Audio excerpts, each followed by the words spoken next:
Hey PC World fans, and where did this week go? Time really does fly when you're having fun, and that's certainly what I've had this week with the deluge of amazing tech news. I'm going to cover the newest in-memory technology with Intel's XMP 3.0, a look at what makes Intel's 12th gen pricing so aggressive against its competition, what AMD is doing to ensure that it has adequate supply, and with why it's the end of the road for the Oculus branding. Now, that's more than I can cover in a single breath, so let's sit back and get this one on the move.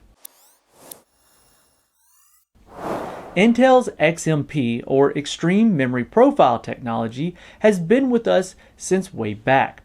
And with the launch of DDR5, it's getting a massive update. The new XMP 3.0 protocol memory modules will feature 3 available factory profiles, up from the 2 featured in, you guessed it, XMP 2.0. The real kicker is that you'll be able to add 2 personalized profiles of your own. In the past, memory vendors have been able to load up memory with 2 different profiles. What the companies typically did was load one aggressive profile that was used for the marketing of the kit along with a lower demanding profile that would be more likely to run on a wider range of hardware. Now the vendors will have the ability to get more flexible with what can be used for speeds and timings. The real nice part of this update, in my opinion, has got to be the ability to save your own profiles. See, memory tuning has become increasingly popular over time thanks to applications like the DRAM calculator for Ryzen.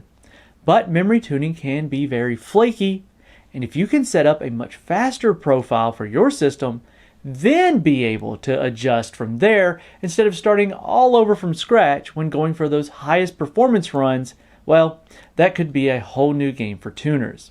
To make use of this new memory when it hits the market, you will need to pick up one of Intel's latest 12th generation Alder Lake line of CPUs and a compatible motherboard.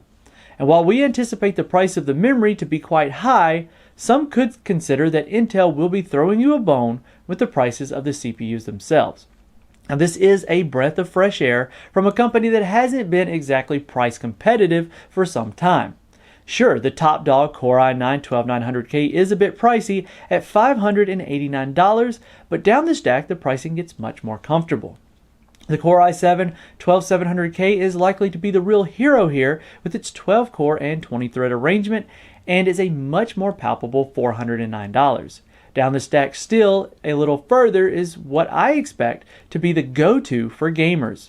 The Core i5-12600K, featuring 10 cores and 16 threads, and looks to truly compete with the Ryzen 5 5600X at $289.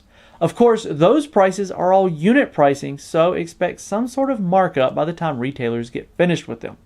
Total system pricing will end up being a key for competition, because remember folks, that DDR5 isn't going to be cheap. But don't you dare count AMD out going into the final quarter of 2021. Intel may be on the verge of launching its biggest launch in years, but AMD is not resting on its laurels. Rather than seeing a flat growth like Intel, Dr. Lisa Su said the company expects to see an increase in revenue in the fourth quarter with an increase of 39% over the previous year. Now, how are they going to make sure that they have the supply to meet that demand and execute? Simple. Toss a coin to your chip maker. That's right, AMD is quoted investing significantly to secure additional capacity to support its long-term growth, and it shows in numbers. AMD has continued to see market share growth in the CPU space and recently was able to increase production of the Radeon RX 6000 series GPUs in the process, which led to additional sales. As it's often said, sometimes you have to spend money to make money. Now look, I love my Oculus Rift S. There are many like it, but this one is mine. And this week, Facebook killed it. Okay, maybe they didn't fully kill it, but the name is certainly dead. With the wild and crazy announcements from Facebook CEO Mark Zuckerberg, we're all now treated to a new name, Meta. In this naming shakeup, it seemed fitting to drop Oculus and pick up Meta in its place. So the Oculus Quest 2 will soon be known as the Meta Quest. Sounds like a free-to-play app store cash grab if you ask me, but that's what Meta's going for. It still feels kind of weird to say.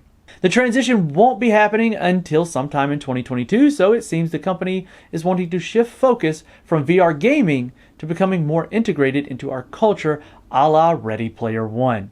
It will be interesting to see where the VR world is going from here and Meta along with it. And with that, let's bring this wild week to a close, just like Facebook did with the Oculus name. We've seen a great update to XMP with multiple profiles and ones we can create ourselves. Intel is getting serious about competing on price again. AMD is tossing a coin to ensure that they have the supply to remain competitive and grow through the end of the year. And Meta is the new name as Oculus has been put to bed. This week has been fun and exciting, and that goes double for the news.